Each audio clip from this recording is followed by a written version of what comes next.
శ్రీమాత్రే నమః. మనకి తెలియకుండా చేసే ఈ పనుల వల్ల ఆర్థిక సమస్యలు ఎదురవుతాయని తెలుసా?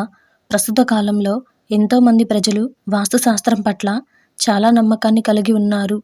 ఏ పని మొదలు పెట్టాలన్నా ముందుగా వాస్తు నియమాలను పాటిస్తూ ఉంటారు. ముఖ్యంగా ఇంటి నిర్మాణాన్ని మొదలుపెట్టే ముందు ఖచ్చితంగా వాస్తు నియమాలను పాటిస్తుంటారు. వాస్తు ప్రకారం ఏ రూమ్ ఎక్కడ ఉండాలి, దానిని ఎలా నిర్మించాలి అన్నది నియమాలు తప్పకుండా పాటిస్తారు.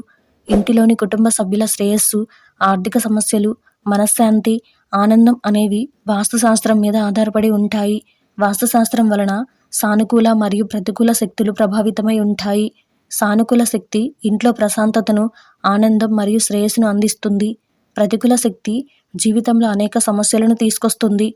ప్రతిదీ వాస్తుశాస్త్రం ప్రకారం చేసినా కూడా ఆ వ్యక్తి పదే పదే విఫలమవుతుంటాడు. వాస్తుశాస్త్రం ప్రకారం మనం చేసే కొన్ని పనుల వల్ల ఆర్థిక పురోగతి మందగిస్తుంది. వాస్తు ప్రకారం ఒక వ్యక్తి ఏ అలవాట్లకు దూరంగా ఉండాలో ఈరోజు ఈ వీడియోలో చూసి ఒకసారి తెలుసుకుందాం. అంతకంటే ముందు ఈ వీడియో కనుక మీకు నచ్చినట్టయితే లైక్ చేయండి, షేర్ చేయండి. అలాగే మరెన్నో ఆధ్యాత్మిక విషయాల కోసం మన ఛానల్ని సబ్స్క్రైబ్ చేసుకోండి. ఇంకా విషయంలోకి వెళ్తే, సాధారణంగా నేల మీద కూర్చొని భోజనం చేయడం చాలా మంచిది.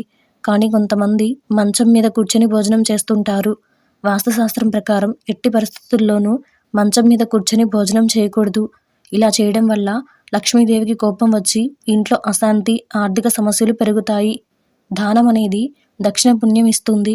అయితే వాస్తుశాస్త్రం ప్రకారం సూర్యాస్తమయం తర్వాత పాలు, పెరుగు, ఉల్లిపాయలు, ఉప్పు అనేవి ఎట్టి పరిస్థితులలోనూ దానం చేయకూడదు. సాయంకాలం వేళ వీటిని దానం చేస్తే లక్ష్మీదేవికి కోపం వచ్చి ఇంట్లో దరిద్రం వస్తుంది. అలాగే రాత్రి భోజనం చేసిన తర్వాత పాత్రలను శుభ్రపరచకుండా అలానే వదిలేస్తారు. వాస్తు ప్రకారం భోజనం చేసిన ఎంగిలి పాత్రలో అలాగే ఉంచటం వలన లక్ష్మీదేవి కటాక్షం కలగదు. ఇలా చేయడం వలన ఆ కుటుంబం ఆర్థిక సమస్యలే కాకుండా మానసిక ఒత్తిడిని కూడా ఎదుర్కోవాల్సి వస్తుంది. వాస్తుశాస్త్రం ప్రకారం ఇంటి గుమ్మంలో ఎప్పుడూ చెత్తబుట్టను ఉంచకూడదు. ఇంటి ముఖద్వారం నుండి లక్ష్మీదేవత ఇంట్లోకి ప్రవేశిస్తుంది. అందువలన ఇంటి గుమ్మం దగ్గర చెత్తబుట్టను ఉంచడం శ్రేయస్కరం కాదు.